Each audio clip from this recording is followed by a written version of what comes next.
Fresno, de Montague Roth James. El que ha viajado por el este de Inglaterra conoce las casas residenciales que las salpican. Pequeños edificios húmedos de estilo italiano en general, rodeados de parques extensos. Siempre me han atraído particularmente, con su empalizada gris de roble, árboles nobles, largos y la línea distante del bosque. Adoro esos pórticos con columnas, también sus bibliotecas, donde uno puede encontrar desde un salterio del siglo XIII hasta una edición antigua de Shakespeare. Por supuesto me gustan los cuadros, pero sobre todo me gusta imaginar la vida en una casa así, en los tiempos de sus dueños. Ojalá tuviera yo una casa así. Pero esta es una digresión. Lo que tengo que contarles es una extraña serie de sucesos que ocurrieron en una de estas casas que he intentado describir. Se trata de Castringham Hall, en Suffolk. Creo que le han hecho bastantes reformas desde la época de mi relato, pero aún conserva la esencia que acabo de esbozar. El único rasgo que la distinguía de otras ha desaparecido. Vista desde el parque, tenía a su derecha, a pocas yardas del muro, un fresno añoso y corpulento que casi rozaba el edificio con sus ramas. Supongo que estaba ahí desde que Castringham dejó de ser una plaza fuerte, cegaron el foso y construyeron el edificio isabelino. En todo caso, en el año de 1690, casi había alcanzado sus proporciones definitivas. Durante ese año, la residencia fue escenario de varios procesos por brujería. Creo que tardaremos mucho en evaluar la consistencia de las razones, si es que las había, en que se fundaba el miedo a las brujas. En mi opinión, aún no han recibido respuestas cuestiones tales como si las acusadas de brujería se imaginaban dotadas de poderes excepcionales, o si tenían la voluntad de causar daño, o si sus confesiones les fueron arrancadas por los cazadores de brujas a fuerza de crueldad. El presente relato me hace vacilar. Yo no me decido a clasificarlo como mera invención. El lector deberá juzgar por sí mismo. Castringham aportó una víctima a la fe. Se llamaba señora Mothersole y se diferenciaba de las típicas brujas del pueblo solo en que era persona acomodada e influyente. Varios agricultores conocidos trataron de salvarla. Prestaron el mejor testimonio que pudieron sobre su reputación y mostraron gran pena cuando el jurado pronunció su veredicto. Pero lo que resultó fatal para la mujer fue la declaración del entonces dueño de Castringham, Sir Matthew Fell. Afirmó que en 3 ocasiones le había visto desde la ventana tomando ramos de fresno junto a la casa durante la luna llena. Se había trepado al árbol en camisa y cortaba ramas con un raro cuchillo curvo mientras hablaba sola. Las 3 veces había intentado Sir Matthew apresar a la mujer, pero las 3 la había alertado algún ruido fortuito y lo único que vio cuando bajó al jardín fue una liebre que cruzaba veloz el parque en dirección al pueblo. La tercera noche había procurado seguirla y fue directamente a casa de la señora Mothersole, pero estuvo un cuarto de hora golpeando en la puerta hasta que ella salió muy enfadada y aparentemente soñolienta, como recién salida de la cama, y Sir Matthew no pudo dar una explicación plausible de su visita. A causa de esta declaración, aunque hubo otras no tan insólitas, la señora Mothersole fue hallada culpable y condenada a muerte. La ahorcaron una semana después del juicio, junto con 5 o 6 desventurados más en Bury St. Edmund. Sir Matthew Fell, vicepresidente del Tribunal de Justicia del Condado, estuvo presente en la ejecución. Una mañana húmeda de marzo, subió a la carreta bajo la llovizna, rumbo al cerro herboso y áspero de las afueras de Norgate, donde se alzaba el cadalso. Las otras víctimas iban sumidas en la apatía o la aflicción, pero la señora Mothersole se mostró de un temperamento muy distinto. Su furia venenosa, según cuenta un cronista de la época, produjo tal efecto en los curiosos y hasta en el verdugo, que fue unánime la afirmación de los que presenciaron su ejecución, de que era la viva imagen de un demonio. Sin embargo, no se resistió a los oficiales. Solo lanzó a los que le pusieron las manos encima una mirada tan terrible que, como uno de ellos me aseguró, 6 meses después aún le llenaba de inquietud. Lo único que consta de sus palabras fue lo siguiente: habrá huéspedes en la residencia. Palabras que repitió más de una vez en voz baja. No dejó indiferente a Sir Matthew Fell la actitud de la mujer. Habló del asunto con el vicario de la parroquia cuando regresaban de la ejecución. No había prestado declaración de muy buen grado. No estaba especialmente infectado de la manía de perseguir brujas, pero tanto entonces como después sostuvo que no podía dar otra versión del asunto que la que había dado ya, y que no había posibilidad de que se hubiera equivocado en cuanto a lo que vio. El proceso le había resultado desagradable porque era hombre al que le gustaba estar en buenos términos con todos, pero había un deber que cumplir, y lo había cumplido. Esos parecían ser sus sentimientos, y el vicario los aplaudió como habría hecho cualquier hombre razonable. Unas semanas más tarde, cuando la luna de mayo alcanzó su plenitud, volvieron a encontrarse el vicario y el señor en el parque, y se dirigieron juntos a la residencia. Lady Fell había ido a pasar unos días con su madre, que se encontraba gravemente enferma, y Sir Matthew estaba solo en la casa, de modo que no le costó convencer al vicario, el señor Crumb, de que se quedase a cenar. Sir Matthew no fue un buen interlocutor esa noche. La conversación recayó sobre asuntos familiares y de la parroquia, pero quiso la suerte que a Sir Matthew se le ocurriera tomar notas de determinados deseos o proyectos respecto a sus posesiones, que más tarde se revelaron sumamente útiles.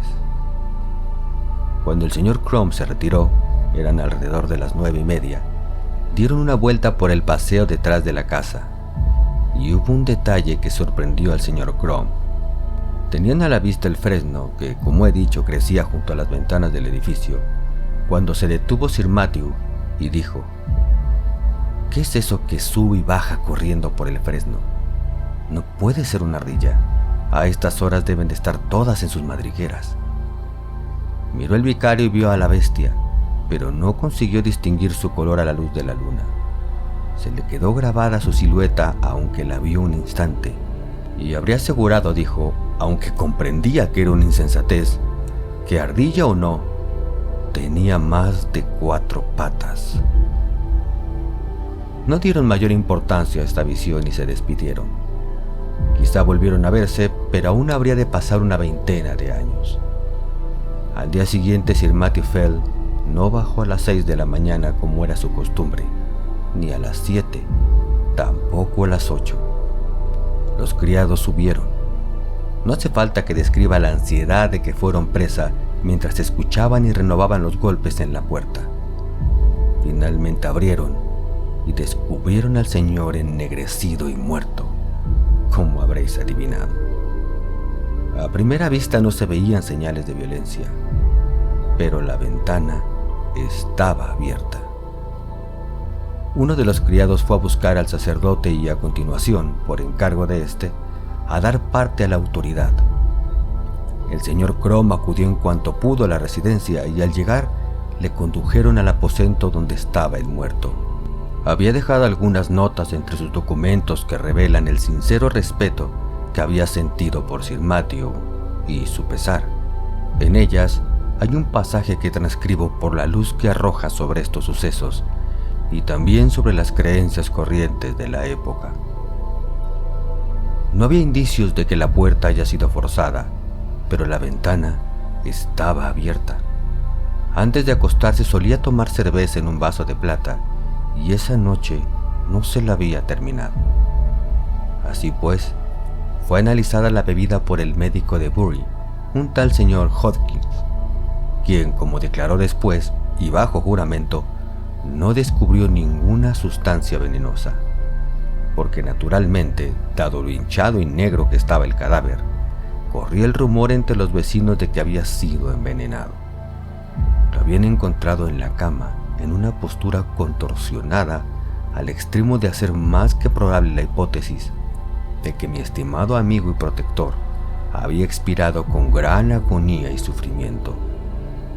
Y a lo que hasta ahora no se ha encontrado explicación y demuestra para mí una maquinación tenebrosa por parte de los autores de este bárbaro asesinato, es lo siguiente: que las mujeres a las que se encomendó lavar y amortajar el cadáver, personas dolientes y muy respetadas en su fúnebre profesión, vinieron con gran congoja y tribulación de alma y cuerpo a decirme, cosa que se confirmaba a primera vista, que no bien tocaron el pecho del cadáver, sintieron dolor en las palmas y un escozor intenso y anormal en las manos, las cuales, al igual que los antebrazos, se les hincharon en poco tiempo, persistiendo el dolor que, como quedó claro más tarde, se vieron obligadas a suspender su trabajo durante varias semanas, aunque sin señal alguna visible en la piel.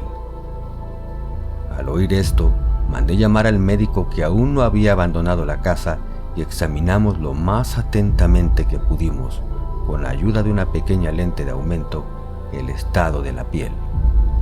Pero no logramos descubrir nada de importancia, salvo 2 pequeñas picaduras o punturas que concluimos entonces serían los sitios por donde pudo ser inoculado el veneno, recordando esa sortija del Papa Borgia con otros conocidos ejemplos del horrendo arte de los envenenadores italianos de la pasada época. Es todo lo que se puede decir de los síntomas observados en el cadáver. Lo que ahora voy a añadir es mera experiencia personal y corresponde a la posteridad juzgar si tiene algún valor. Había encima de la mesa de noche una Biblia pequeña, de la que mi amigo solía leer al acostarse y al levantarse por la mañana, un trozo escogido. Y al tomarla me vino la idea, como en esos momentos de impotencia en que tratamos de atrapar el más pequeño destello que promete ser luz, de probar esa antigua y para muchos supersticiosa práctica llamada las sortes, cuyo principal ejemplo, en el caso de su difunta majestad el santo mártir rey Carlos y mi Lord Falkland, es hoy muy comentado. Debo confesar que mi prueba no me procuró mucha ayuda.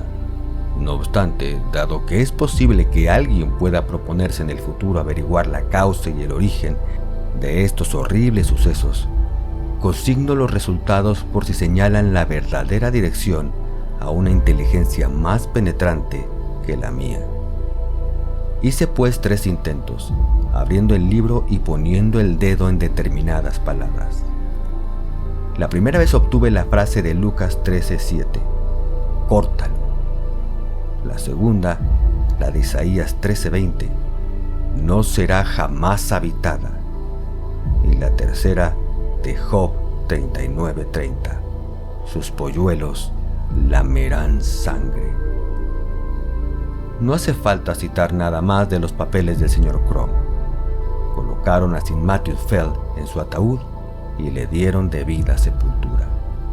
El sermón fúnebre se publicó con el título El camino inescrutable o el peligro de Inglaterra y las malvadas intrigas del anticristo, siendo la opinión del vicario y la más sostenida por la vecindad que el terrateniente había sido víctima de un recrudecimiento de las maquinaciones papistas.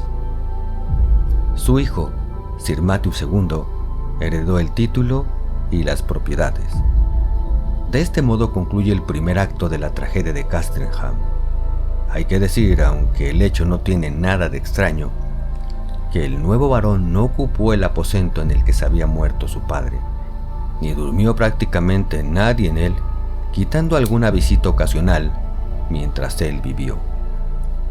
Murió en 1735 y no encuentro nada digno de reseñar en la etapa de su vida, salvo una extraña y persistente mortandad de su ganado en general, con una ligera tendencia a aumentar con el paso del tiempo. Los interesados en este fenómeno encontrarán información en una carta publicada por Gentleman's Magazine en 1772, la cual saca los datos de los papeles del propio varón. Este acabó definitivamente con dichas pérdidas gracias a las sencillas medidas de guardar el ganado en el establo por las noches y no dejar una sola oveja en los pastos. porque había observado que nunca les ocurría nada a las que pasaban la noche encerradas. A partir de entonces, el problema afectó a las aves salvajes y a la caza. Pero dado que no disponemos de una buena descripción de los síntomas y la vigilancia nocturna era inútil, no voy a extenderme en lo que los campesinos de Suffolk dieron en llamar el mal de Castringham. El segundo Sir Matthew murió en 1735, como he dicho, y le sucedió puntualmente su hijo, Sir Richard. Fue en tiempos de este cuando se construyó en la iglesia parroquial, en el lado norte, el gran banco familiar. El proyecto de este varón era tan grandioso que hubo que quitar varias sepulturas de este lado del edificio. Entre ellas estaba la de la señora Mothersole, cuyo lugar exacto se conocía bien gracias a una anotación en un plano de la iglesia y el cementerio anexo, ambas cosas debidas a la mano del señor Crome. Hubo cierto revuelo cuando se supo que iban a exhumar a la famosa bruja, y no fue pequeño el estupor, incluso la inquietud cuando se descubrió que, aunque el ataúd salió entero y sin daño, no encontraron en él vestigio alguno de su cuerpo, huesos o polvo. Era un fenómeno de lo más singular, porque en los tiempos en que fue enterrada no existían ladrones de cadáveres, y es difícil imaginar un motivo para robar un cadáver que no sea el de abastecer las salas de disección. El incidente resucitó temporalmente las historias sobre brujas y procesos por brujería. Sir Richard ordenó quemar el ataúd, y aunque a muchos les parecía una temeridad, la cumplieron sin ninguna objeción. Verdaderamente Sir Richard era un innovador. Antes de él, la residencia había sido un hermoso edificio de ladrillo de un suave color rojo, pero en sus viajes por Italia se había contagiado del gusto italiano, y dado que tenía más dinero que sus predecesores, decidió dejar un palacio italiano donde había encontrado una casa inglesa. Así que taparon el ladrillo, instalaron mármoles en el vestíbulo y en el jardín, erigieron una reproducción del templo de la Sibila de Tivoli en la orilla opuesta del lago, y Castringham adquirió un aspecto totalmente nuevo y, hay que decirlo también, menos atractivo. Pero causó gran admiración y sirvió de modelo en años posteriores a muchos miembros de la pequeña aristocracia de la vecindad. Una mañana de 1745, Sir Richard se despertó tras una noche de molestias. Por culpa del viento, la chimenea no había parado de humear, pero hacía tanto frío que no había tenido más remedio que mantenerla encendida. Algo había estado golpeando la ventana también, al extremo de que nadie había tenido un momento de paz.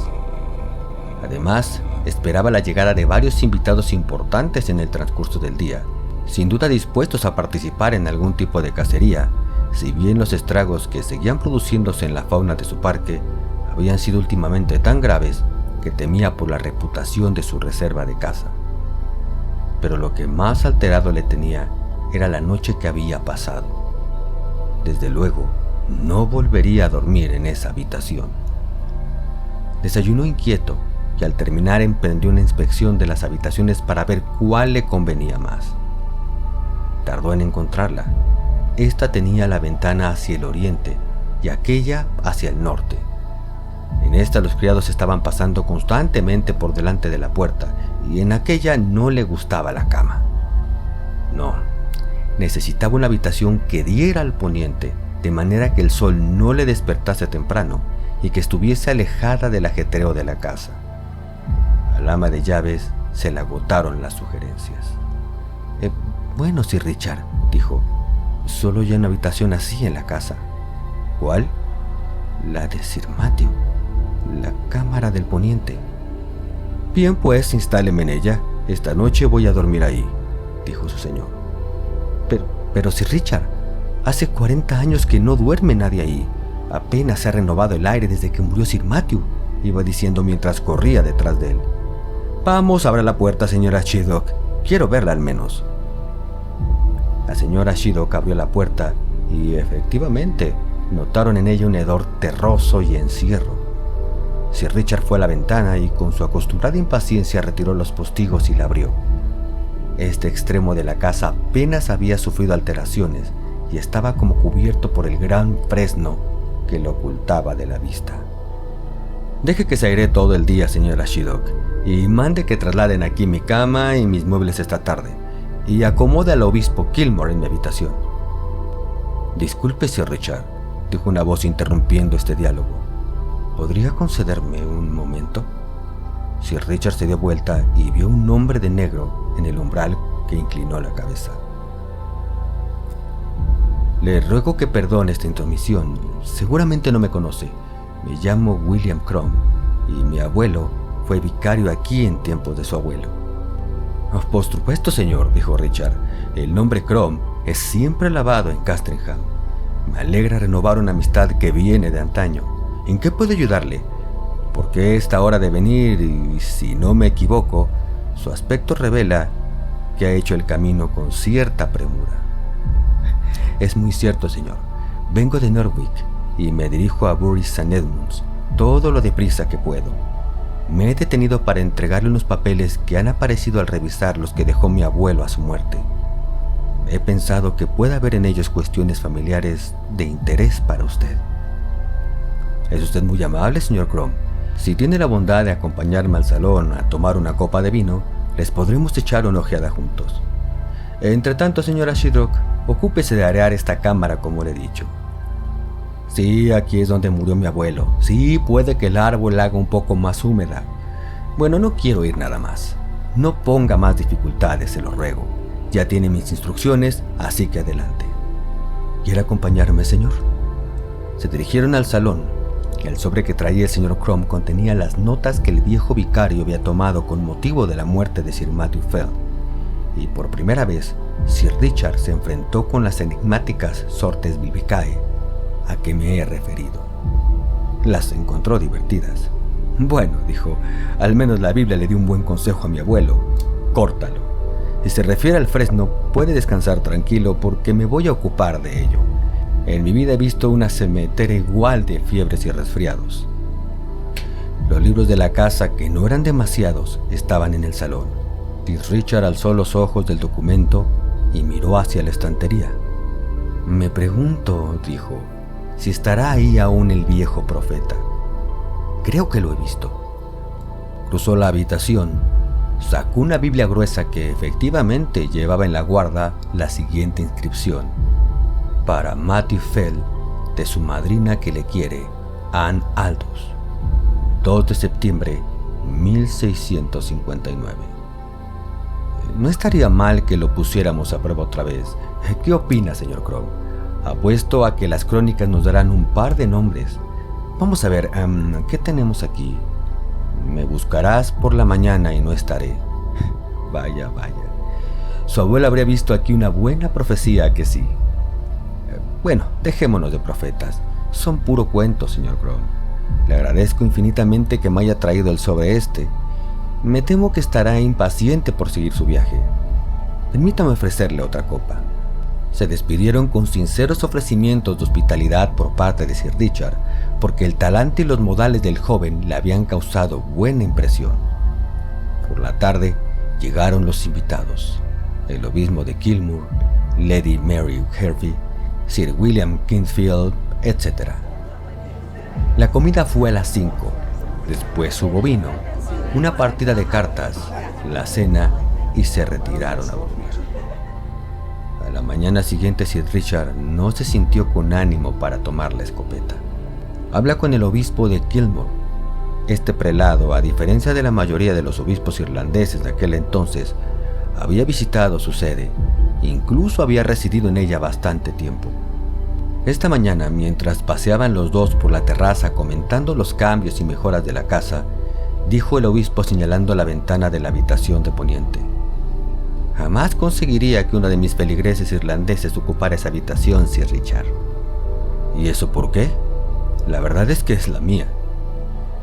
Bueno, se ha dicho siempre entre nuestros campesinos que da mala suerte dormir junto a un fresno, y este tan hermoso que tiene ahí está muy cerca de su aposento. Puede que le haya hecho sentir ya su influjo, prosiguió el obispo con una sonrisa, porque si me permite decirlo, No parece todo lo fresco que sus amigos quisieran verle, a pesar que acaba de levantarse. Es verdad, ese árbol o lo que sea me ha tenido desvelado desde las 12 hasta las 4, pero lo van a cortar mañana, de manera que no dará más batalla. Aplaudo su decisión. No puede ser sano respirar el aire filtrado por todo ese follaje. Creo que tiene razón su ilustrísima, pero anoche no dejé la ventana abierta. Era más bien un ruido constante, como un restregar de ramas en los cristales, lo que no me dejó dormir. Eso me parece poco probable, Sir Richard. Mire, puede comprobarlo desde aquí. Ninguna de las ramas alcanza a rozar siquiera la ventana, a menos que se levante un vendaval. Y anoche no hubo viento. Entonces no sé qué era lo que arañaba y se agitaba de esa manera y ha llenado de rayas y señales el polvo de la Efeizar. Finalmente coincidieron en que debió de subir alguna rata por la hiedra. Fue la explicación que se le ocurrió al obispo y Sir Richard la aceptó sin más. El día transcurrió, llegó la noche y cada cual se retiró a su aposento, deseando a Sir Richard una noche más descansada. Ahora nos encontramos en su dormitorio, con la luz apagada y él metido en la cama. La habitación está encima de la cocina. La noche fuera es cálida y apacible, así que ha dejado abierta la ventana. Llega poca claridad a la cama, pero hay en ella un extraño movimiento, como si Sir Richard agitase la cabeza a uno y otro lado con levísimo ruido. Podría creerse incluso, tan engañosa es la penumbra, que tiene varias cabezas redondas y marrones, que mueve adelante y atrás, bajándolas incluso hasta el pecho. Es una ilusión horrible. ¿No hay nada más? Mirad, algo cae de la cama con blando ruido, del tamaño de un gatito, y sale como una centella por la ventana. Otro. 4. Después, todo vuelve a quedar inmóvil. Me buscarás por la mañana y no estaré. Como Sir Matthew, Sir Richard fue encontrado ennegrecido y muerto en la cama. Un grupo pálido y silencioso de huéspedes y criados se congregó al pie de la ventana al saberse la noticia.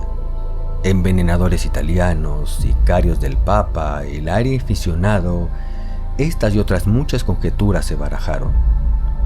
El obispo de Kilmore alzó los ojos hacia el árbol y vio en la horquilla de sus ramas más bajas un gato blanco que miraba encogido hacia una oquedad que los años habían excavado en el tronco.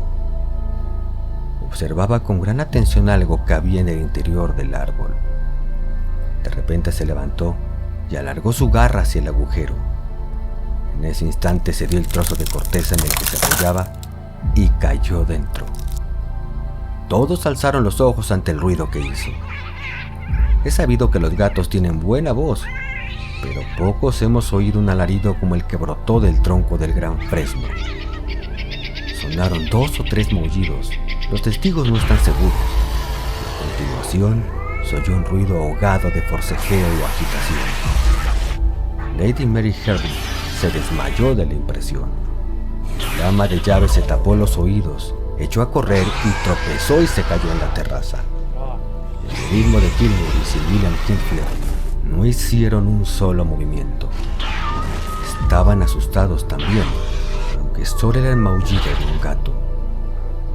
Sir William tragó saliva un par de veces antes de decir: en ese árbol hay algo, ilustrísima. Opino que debemos inspeccionarlo ahora mismo. El prelado se mostró de acuerdo.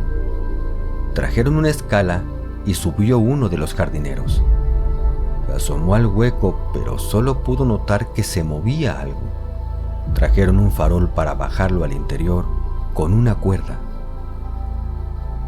Hay que llegar al fondo de esto. A fe, ilustrísima, que se esconde ahí el misterio de estas muertes terribles. Subió el jardinero otra vez con el farol y lo fue bajando cautelosamente por el agujero.